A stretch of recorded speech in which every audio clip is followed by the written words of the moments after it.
Chapter 1: Breadcrumbs of Clues. As night fell, I could finally relax after putting my daughter to bed. I grabbed my phone and mindlessly scrolled through TikTok when a street fashion live broadcast caught my eye. I straightened up and focused on the screen, but the host had already switched the camera angle. My heart pounded, and my hands started to feel clammy as I held my phone. I checked the time and confirmed it was a live broadcast happening in the same city. Then I hurriedly exited TikTok and video called my husband, Matthew Murphy. He was supposed to be on a 3-day business trip in Canada, yet I just saw him on the live broadcast with another woman in his arms. The phone rang for a long while before he finally answered the call. Matthew's camera shook slightly, and his handsome face appeared on my phone's screen. He greeted me warmly. "Hey honey, where are you?" I asked urgently as my eyes scanned the footage from his end. He looked like he was in a corridor of a restaurant, and he was wearing a white shirt and tie. However, the figure I saw in the live broadcast wore a gray windbreaker. "I'm having dinner with a client. I came out to answer your call. What's up? Is there something wrong? Is Ava asleep?" he asked. "Are you in Canada?" I sidestepped his question and asked again. "Of course I am. Why? Is something wrong?" He looked at me seriously through the camera, full of curiosity. "Oh, it's nothing," I mumbled absent-mindedly, then asked, "When are you coming home?" "Soon. I'll be back once I wrap things up here. Do you miss me?" Matthew smiled affectionately at me, full of love. "I'll try to come home as soon as possible. It's getting late. Go to bed early, okay? I still have things to attend to. Bye." He blew a kiss to me and then hung up the call. I held my phone, stunned and annoyed at myself for being suspicious. Matthew was an extraordinary handsome and doting husband, even though he was just a pauper when we first met. Although he was from an ordinary family with a sickly younger sister from the city, I chose him among my many admirers because of his looks. After graduation, I used my parents' house as collateral to start a supply company with him, and stayed by his side. Matthew was responsible for sourcing, while I tirelessly dealt with clients, to the point I almost suffered from gastric bleeding. Fortunately, the company grew and began thriving. When I got pregnant, I decided to stop and entrusted the company to my husband, while I focused on raising our child and managing our home. Ava, our daughter, had turned 4. We led a comfortable and well-off life as a family of 3, which people were envious of. Matthew felt so guilty that we didn't have a wedding ceremony, that he promised to provide for me and make up for any grievances I suffered. How could such a husband cheat? I pursed my lips and smiled, realizing I had watched too many TV shows that evoked such ridiculous thoughts. When I laid back in bed, I still thought about the fleeting figure on the TikTok live. I must have been thinking about Matthew too much. Also, the windbreaker looked familiar, as it was the one I had ironed for him before his business trip. That meant the man in the live stream wore the same one, which confused me. Matthew returned early the following day and brought many delicious treats for Ava. He hugged us both affectionately, creating a heartwarming atmosphere. I rushed to the kitchen happily to prepare several of his favorite dishes as a reward. Matthew glanced at me as we sat to eat and casually said, "There's a strong smell of oil here. Why don't you go take a shower?" I calmly sniffed, then smiled proudly, saying, "That's the smell of good food. Don't you like the smell of food?" He chuckled as he lovingly ruffled my hair. Then he stuffed some food into my mouth and gave Ava a piece too. "All right, my sweethearts. Let's all eat." After dinner, I quickly put Ava to bed and then showered. I inched closer to Matthew and flirtatiously asked, "Do I still smell like oil?" Matthew smiled and affectionately pinched me. "I've missed you so much, sweetheart." He pulled me toward the bed right away without giving me a chance to respond. Also, he seemed particularly enthusiastic today. When we finished, I smiled and watched his tall figure approach the bathroom. As I was about to clean up, his phone on the bedside table flashed, indicating he had received a WhatsApp message. I glanced at it and froze. Chapter 2: A substantial amount of information. I was about to pick up the phone to see who the sender was when Matthew hurried into the room and took the phone. He glanced at it hastily, then looked back at me. "It's Mel. What's the matter? Are you afraid that I'll find something?" I looked at him suspiciously and felt uneasy as if something was wrong. The message had only 4 words. Did she find out? It was enough for me because it implied the other person feared I'd find out about something. The message also showed a hint of ambiguity, so I scrutinized Matthew. My gut feelings surged as my premonition grew heavier. Matthew chuckled casually and threw the phone back on the bedside table. Then he pulled me into his arms and kissed my lips, saying, "You're overthinking. It's not about you, but my sister Mel. She's using me as a cover to scam Mom for money." Mel was Matthew's younger sister, Melanie Murphy. She had been weak and sickly since childhood, so her family always pampered and spoiled her. She also behaved like a rich brat. Melanie was in her 20s, but never took anything seriously. She didn't even go to school and only traveled, ate, and had fun. "You're trying to scam your mother for money? Where do you think her money comes from?" I snapped. Matthew smiled, bent down, and lifted me in his arms. Then he nibbled on my earlobe as he approached the bathroom. Yeah, it's all your money. That's what happens when I marry an amazing and understanding woman like you." I appreciated his words. Throughout the years, I had never been stingy regarding his family, because I believed a harmonious family led to success in all endeavors. I also believed in treating others with the same kindness I received. Our second round in the shower washed away my doubts and grievances. It made me happy and content as I lay in Matthew's arms. That night, I brought up buying a house in a good school district again, which had become a pressing matter for me. We had lived in this small 500-square-foot apartment since we got married. The size didn't bother me, but I didn't want Ava to have a disadvantaged start. She was about to start school, but the neighborhood had no good ones nearby. Although we had saved money for a new house over the years, Matthew always said there was no rush. He wanted to find the best location in the fast-developing city, so we wouldn't need to keep moving. This time, he didn't argue when I brought it up again. Instead, he patted my shoulder, kissed my forehead, and said, "Okay, I'll look for a suitable place for you to see, and then you can decide." His response pleased me, and I fell asleep sweetly, daydreaming about a beautiful big house. Just after dropping Ava off at the kindergarten the following day, I received a call from my best friend, Irvana, saying she wanted to meet at our usual spot. Of course, I immediately responded and took a cab to the location. Ivana and I were close, just like sisters. We could talk about anything, but it was rare for her to call me. After all, she was a busy woman who worked as a talent manager in a media company. When I entered our favorite dessert shop, I saw her sitting in the corner, typing away on her laptop. The morning sun cast a peaceful glow on her, making her look even more beautiful. She waved at me as I approached, and I sat down before playfully asking, "Why are you so free today? You even had time to ask me out so early in the morning." Ivana rolled her eyes at me and replied, "Can't I be concerned about you?" "Haha, sure you can." I sat down and sipped the coffee she had ordered for me. "But aren't you always busy while I'm always free?" "Huh, aren't you ashamed of that? Now all I see is Matthew spoiling you. Don't say I didn't warn you, but don't get too comfortable. It's easy to become a fool," Ivana said, looking at me intently. For some reason, her words made my heart pound. I looked at her and casually asked, "What do you mean? There's more to your words, isn't there?" She lowered her gaze, looking at the computer screen, seemingly trying to hide something. "Oh, nothing. I'm just teasing you a little." After some thought, she looked at me and said, "I saw Matthew the day before yesterday." Chapter 3: Anxiety.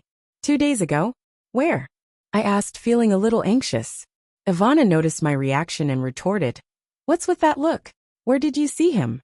I couldn't care less about bantering with her, and continued pressing for answers. However, Ivana's phone started ringing.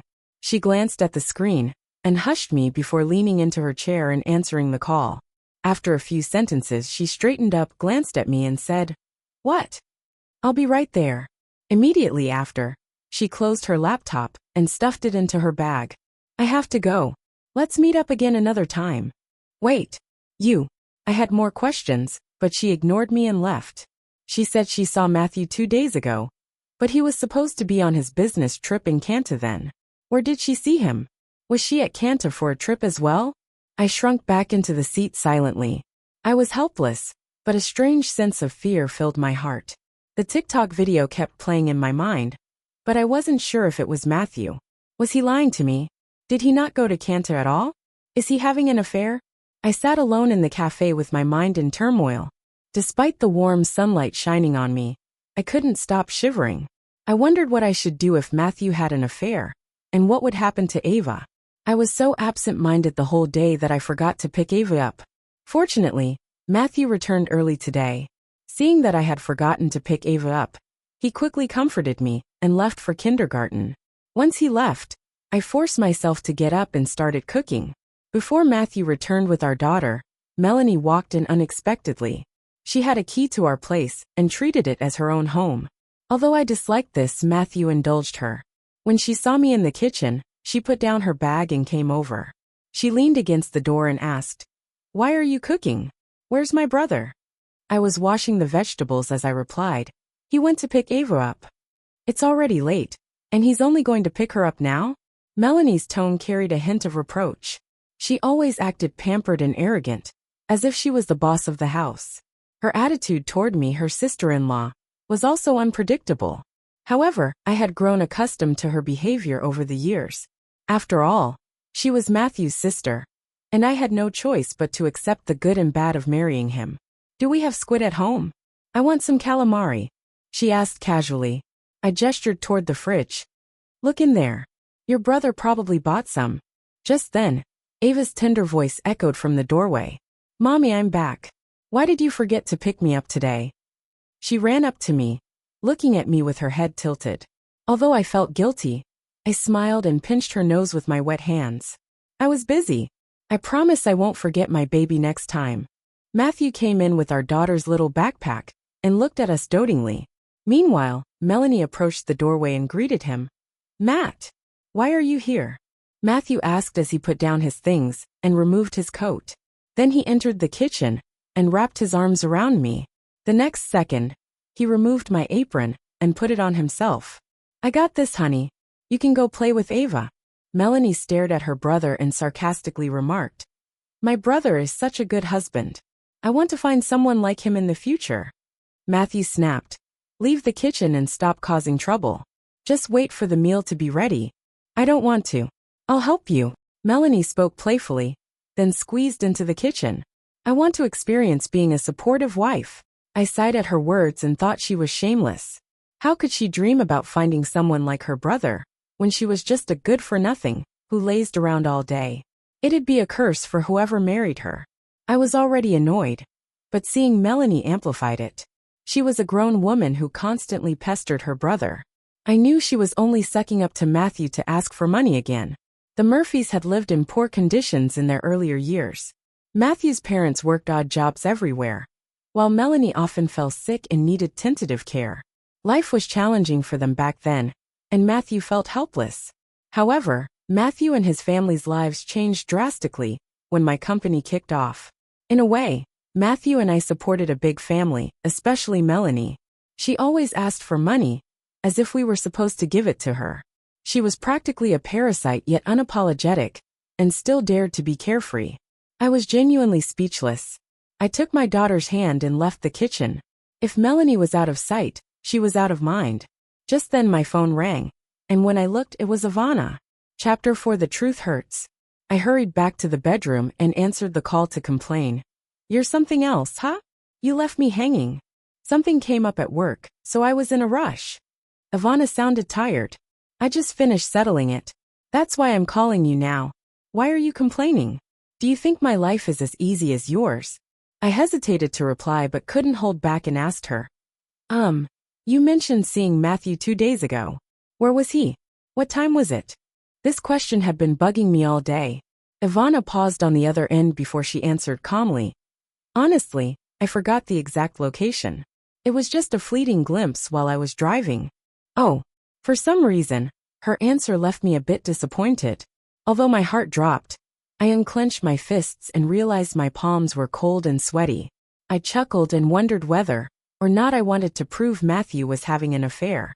I must admit he was my everything, and I feared losing him. "I realize how obsessed you are with your husband. You seem to light up whenever I mention Matthew. Can't you prioritize yourself more? Since Ava is already in kindergarten, you should do something for yourself. Don't tell me you plan on being Matthew's accessory for the rest of your life. I think you're becoming a fool." You seem completely disconnected from the outside world, because Matthew is the only person in yours. Ivana mocked me. I smiled awkwardly inside. Matthew said. See? Matthew said this, Matthew said that. Was I wrong to say you're obsessed with him? Your life revolves around him, and whatever he says goes. Will you jump off a cliff if he says so? Will you count the money for him if he sells you off? Ivana didn't hold back. You're such a jinx. Matthew will never sell me. I retorted. Yeah, you're right. Your beloved Matthew will never sell you. But I will. Ivana sneered disdainfully. The truth hurts sometimes, but you must have values.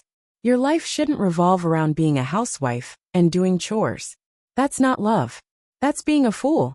It's only love if he cares about you. How can you keep his interest if all you do is stay home and do chores? Let me ask you something. Besides your child and husband, do you even know who you are anymore? Ivana babbled, and I had no time to refute.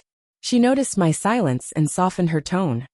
Chloe, I want to see your confident and radiant self again.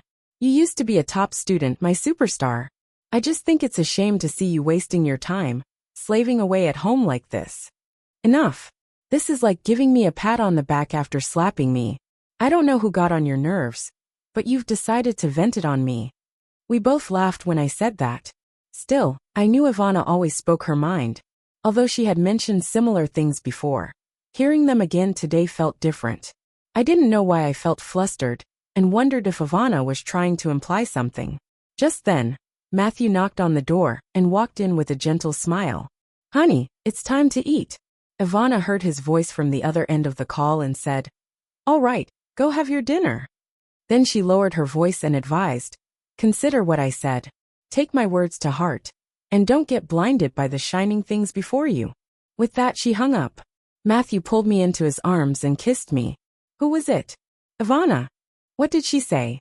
Was she nagging again? Matthew smiled tenderly, seemingly casual. He knew how close Ivana and I were because 3 of us were former classmates. I haven't seen her in a long while. My mind began to spin. Matthew said he hadn't seen her in a while, so Ivana was far away when she saw him. I felt relieved and knew I was overthinking. What's wrong? Matthew noticed my absent-mindedness and leaned down to look at me. He pinched my cheeks playfully with both hands and leaned in for a kiss, showing utmost concern. Then he asked, What's distracting you? What are you thinking about? His gaze was careful, and I snapped out of my thoughts. I smiled and said, Nothing. Let's eat. Matthew pulled me close and kissed me again before we walked outside together. Even so, my doubts somehow grew heavier. Chapter 5 Strong Evidence. Melanie didn't stay long after dinner. She pouted at Matthew and asked, Matt, can you give me a ride?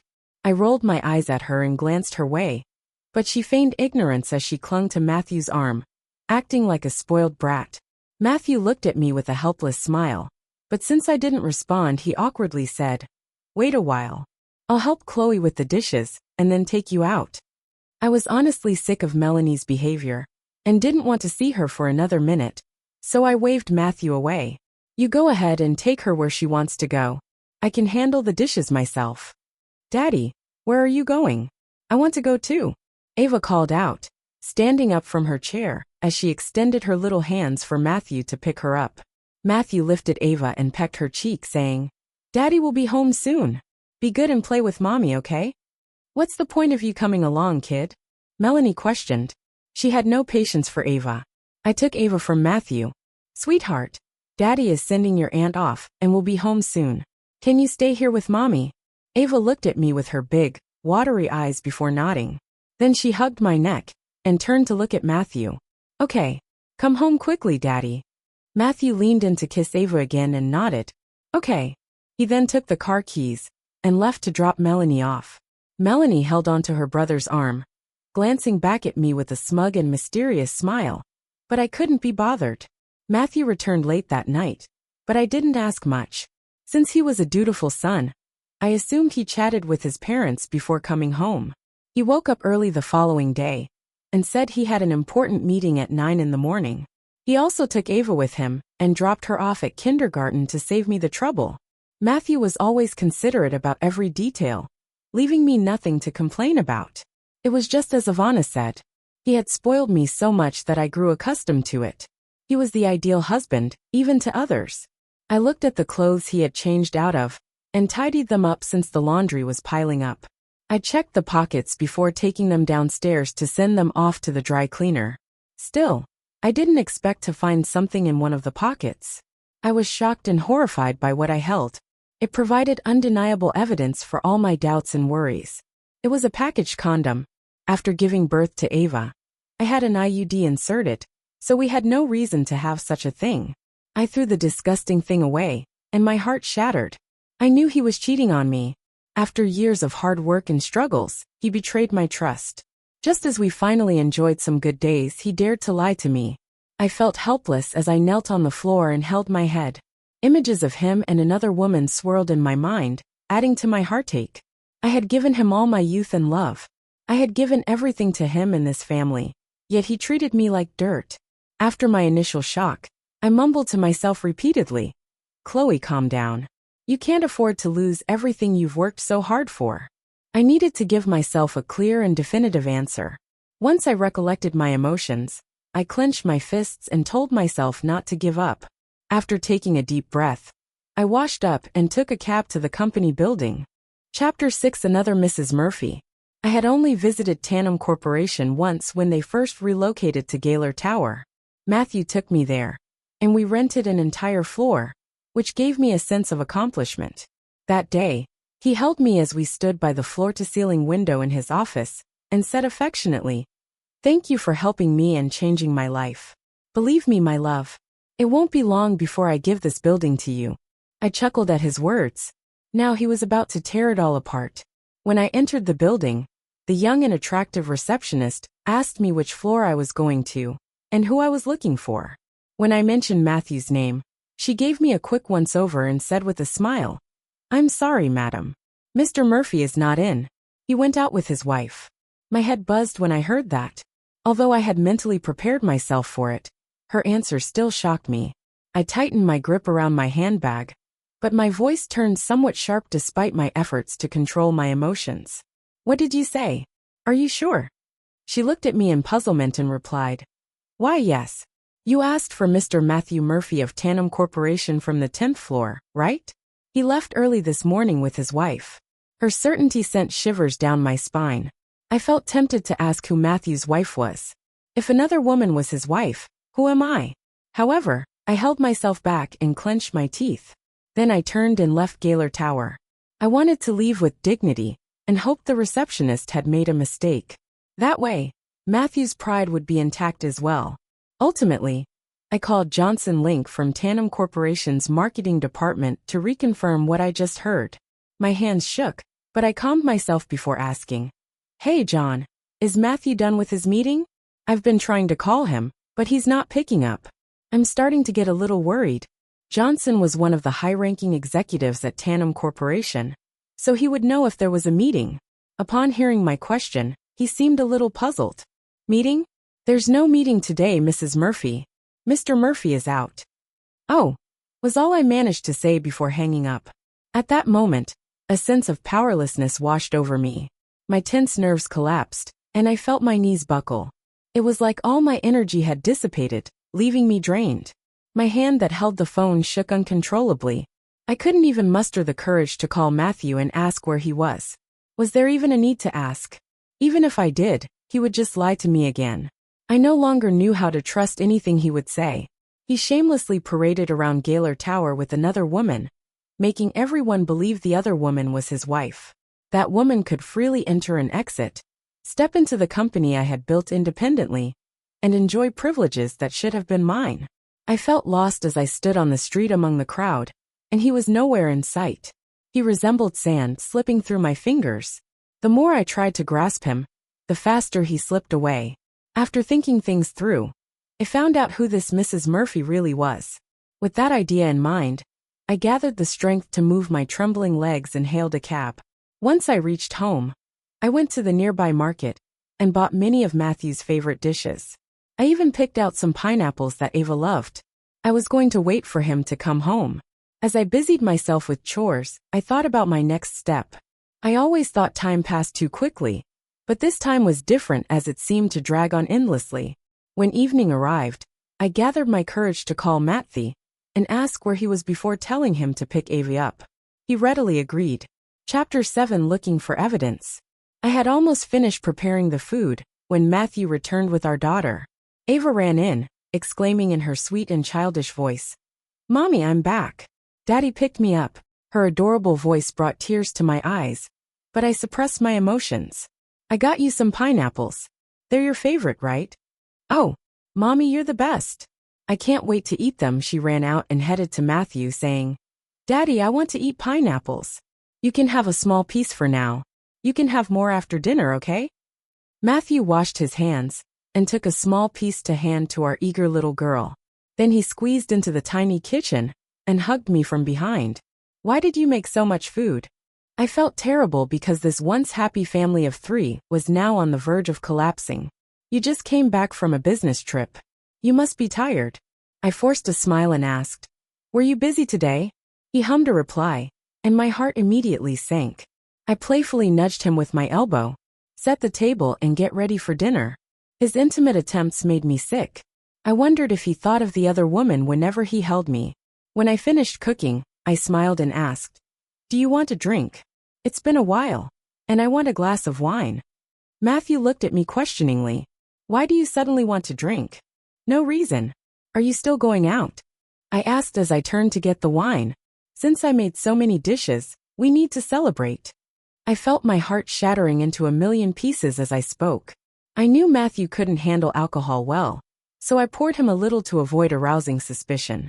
Then I poured myself half a glass and toasted with him. Once we started drinking, we became excited and talkative. I pretended to be in high spirits as I reminisced about our college days, starting the business, and our current life. I seemed so happy. Matthew noticed how cheerful I was and poured himself another glass of wine, while reminding me not to drink too much. Ultimately, he drank more than he could handle. He was drunk when I helped him onto the bed. Afterward, I washed up and put Ava to bed before beginning my mission. My heart was pounding as it was my first time looking through his things in so many years. I finally realized how foolish I was to trust him. I searched through his pockets and bag, but found nothing valuable.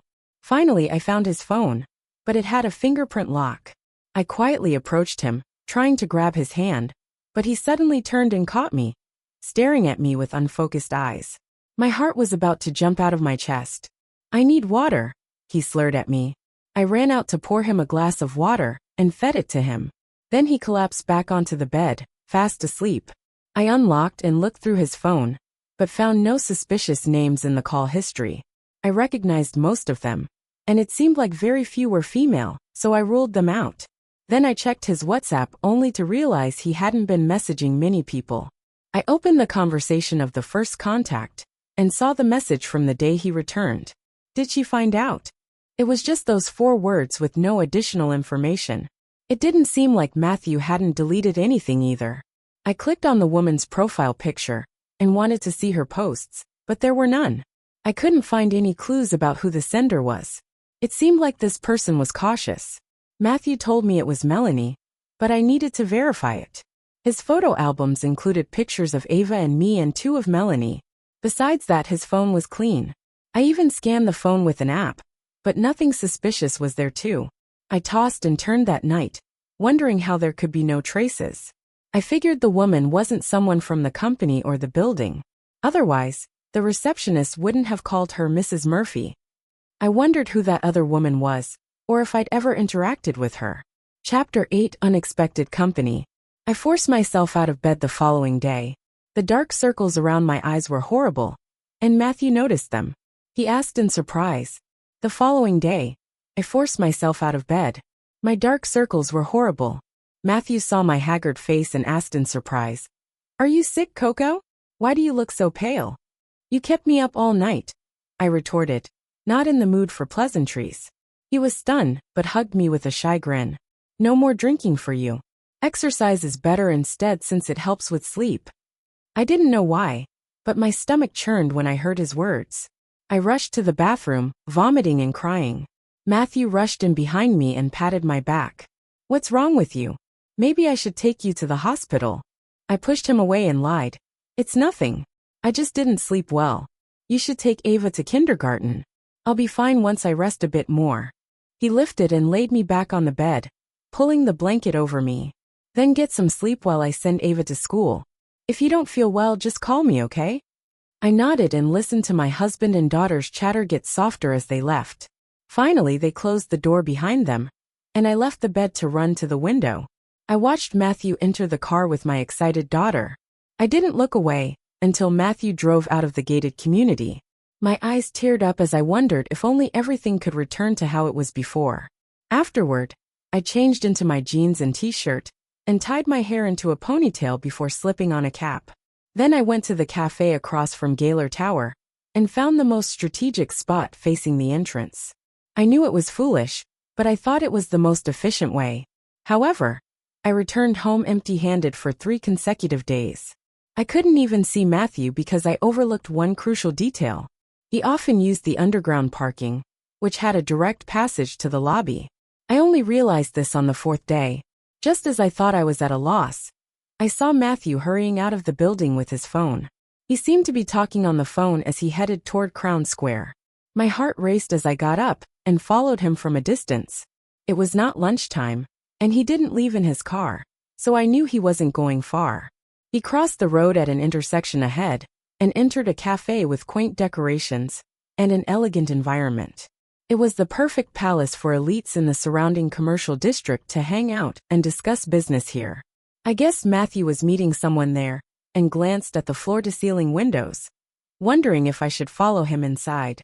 Just then, I saw someone sitting by the window on the 2nd floor. The person wore a stunning rose-pink professional pantsuit, looking bold and graceful. It was Ivana. She looked more beautiful than usual today. I chuckled and thought it was a coincidence that she was there too. It meant I wouldn't have to put in much effort since Ivana could see who Matthew was with. With that thought in mind, I picked up my phone and called her. I saw Ivana pick up the phone, but I was surprised to see Matthew at the window. I watched as Ivana signaled Matthew to stay quiet before her voice came through the phone. Are you bored or something? Those words struck my nerves. If this had happened in the past, I might have considered it playful teasing between friends and would have readily responded. But now I detected mockery behind her words. It hurt more than seeing her with Matthew. I asked, "Where are you?" "I'm in a meeting at the office. I'll call you back later." I saw Ivana gazing at Matthew as she spoke. Her answer left me speechless.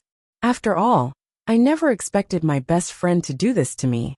Chapter 9 Misfortunes Come in Threes. Penniless, 3rd Blossom.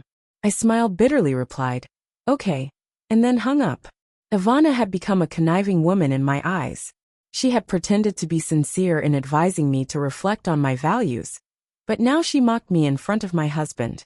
I finally realized how unpredictable people could be.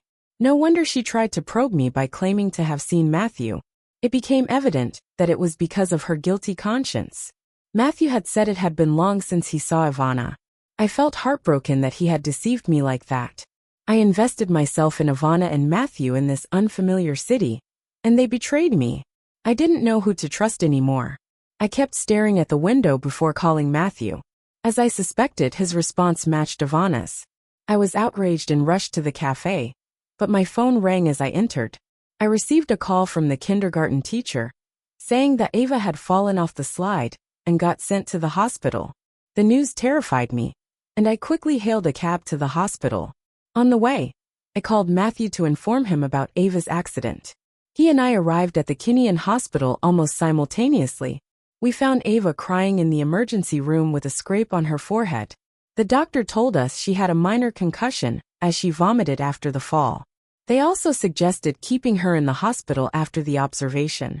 The teacher responsible for Ava was frightened and tearful as she stared at Matthew guiltily. The dean was also there, apologizing repeatedly. Although Matthew seemed displeased, he maintained his composure and asked the dean about Ava's injuries. The dean said a boy had pushed Ava off the slide's small platform. What I heard horrified me, because I knew the slide was at least 5 feet tall. Do you even care for the children at your school? As parents, we trust you with our children, yet this is what happens. I couldn't stand their incompetence and yelled at them. My outburst shocked Matthew. as he had never seen me so hysterical. Even Ava was scared and shivered as she continued crying.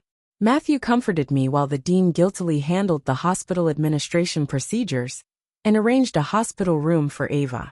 After the doctor had settled everything, Ivana called me and asked where I was. I figured she knew about what had happened. Regardless, I still told her that Ava had fallen and was hospitalized. Soon after, Ivana rushed into the hospital and worriedly asked about Ava. Coincidentally, Matthew was also in the ward. The two looked calm, though I could see a subtle exchange of glances between them. Matthew even seemed a little nervous. I restrained myself from reacting and feigned ignorance.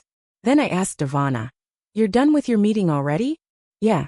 It wasn't anything important." Ivana brushed off my question and asked, "Did you call for something?" "Nothing. I was just bored.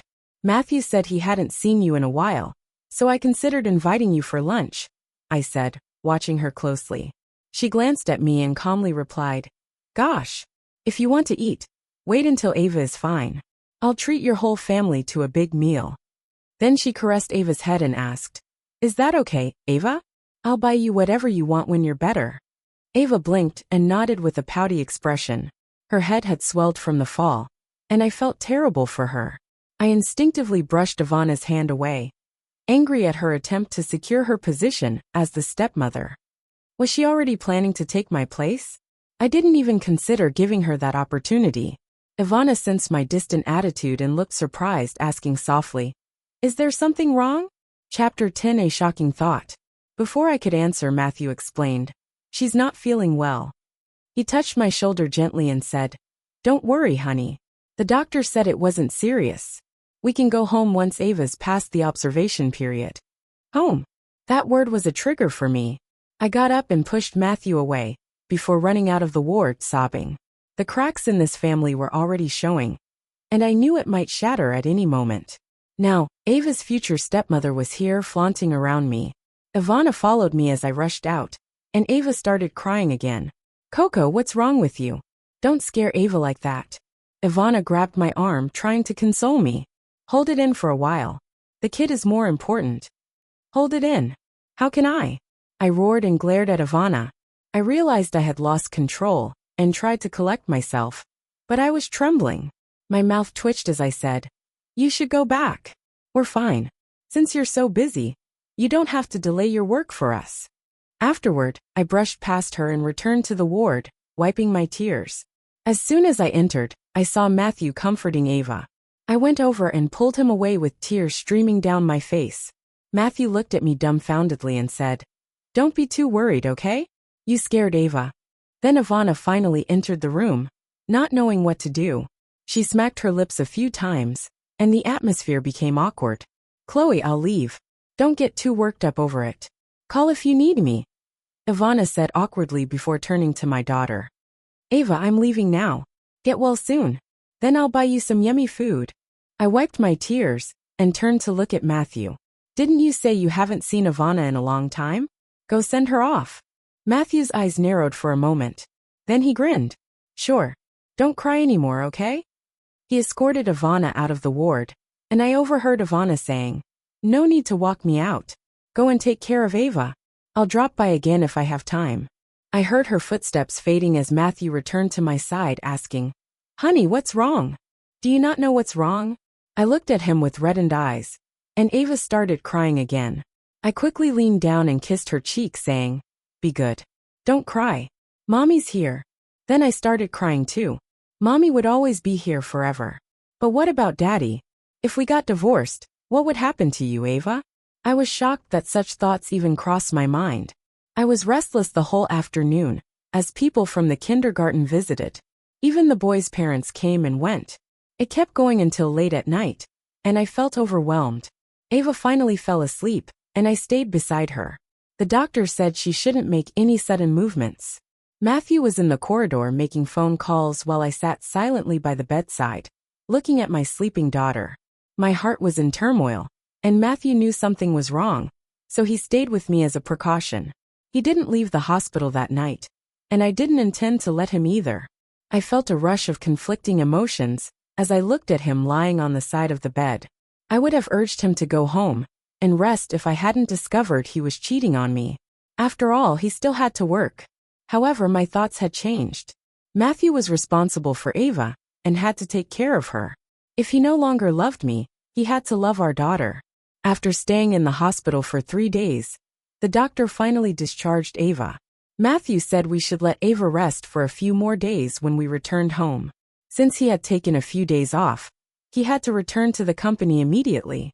As I watched Matthew leave, I suspected he would rush to his lover. After all, he was trapped with me for a few days and was finally free. I felt relieved when that sly fox left. I wondered what else he could do behind my back, since he could lie effortlessly to my face. Ivana called again a few days later to ask about Ava, and I responded indifferently. I shuddered whenever I remembered her lying to me while being with Matthew. I was disappointed that they would betray me so easily. I wanted to confirm if she was the Mrs. Murphy the receptionist told me about. What if it was her? What would I do? I considered divorce for the first time. Ultimately, I gritted my teeth and told myself to make Matthew pay and force him to leave with nothing. Chapter 11: A Pleasant Surprise. Ava seemed to cling to me more after the fall. She remained glued to me, and I could not move without her, which drove me crazy at times. Meanwhile, Matthew didn't give me space to figure things out. His work hours were punctual, and I had no room to pinpoint issues with him. Everything he brought back yielded no clues. I even began to question if I was hallucinating at times. After finally putting Ava to sleep at noon, I realized we were out of fresh vegetables and fruits at home. Since Ava was fast asleep, I knew I had to rush to the market before she woke up. The market was nearby, and I was too lazy to change my clothes, so I hurried out the door and aimed to return as quickly as possible. However, I was dumbfounded when I returned from buying groceries, because I didn't have my keys. I pondered for a while and smacked my forehead in frustration, because I must have forgotten to bring them when I left. I decided to call Matthew, and he answered in a hushed tone. Afterward, I explained the situation, and he responded, "I'm in a meeting and can't leave. Get Mel to bring them to you." Another meeting? That excuse was consistent over the years. Since I had no choice, I called Melanie. She also had the spare keys, which would be perfect if I could get the ones she had borrowed. The phone rang for quite some time before Melanie finally picked up. There was a lot of commotion in the background, and her voice came through. "Chloe, what's up?" "I forgot my keys at home. Can you bring yours to me? I'm out right now and pretty busy."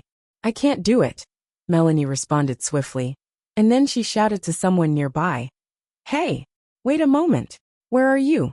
I can come and take them from you." I sputtered, seeing a chance to retrieve my keys. Before Melanie could reply, I heard someone talking to her on the other end. "Miss, can you come and see if the closet is?" Then the call ended abruptly. "Closet? What closet?" I was puzzled and wondered what kind of closet she had to go and see. Melanie had always been pampered, and people always handed things to her. I couldn't understand why she would need to inspect a closet.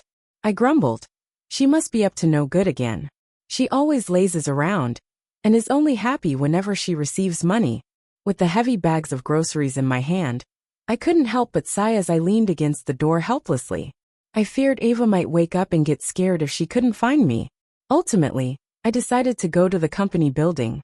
So I set the groceries by the door and hurried to the office to get my keys. Since I would be there, I could also see if Matthew was telling the truth about being in a meeting. When I entered the cab a while later, I rested my forehead in my hands and fell into deep thought. I wondered how I could go to the company in my home attire, but I had no other option. After getting off the cab at Gaylor Tower, I looked at myself and laughed bitterly. I knew I had made a fool of myself, and regretted not changing before leaving home. I felt embarrassed to walk into a place like this in my home clothes. I called Matthew again after a momentary hesitation, hoping he could bring the keys downstairs and save me some dignity. However, he didn't answer his phone, so I reluctantly entered the building. Also, I had to be quick, or Ava would wake up, and I wouldn't be home. As expected, I received many curious glances once I entered the lobby. After all, these socialites always cared too much about appearances. I hurried to the front desk, hoping to get upstairs quickly, but quite a few people were registering for visitation. I tried getting someone's attention, but everyone ignored me. Ultimately, I patiently waited for the receptionist to finish with the other visitors before I said, "Hi, I need to go to the 10th floor, Tandem Corporation, to see Matthew Murphy." I got straight to the point this time, not waiting for any questions from the receptionist. However, the receptionist habitually asked, "Do you have an appointment?" I felt the person behind the counter seemed familiar, and realized she was the one who told me that Mr. Murphy and his wife had gone out that day. Just as I was about to speak, the receptionist's face lit up with a brilliant smile. She sweetly addressed someone behind me. "Mrs. Murphy, you're here." Those words blew my mind, and I quickly turned to look at the person behind me.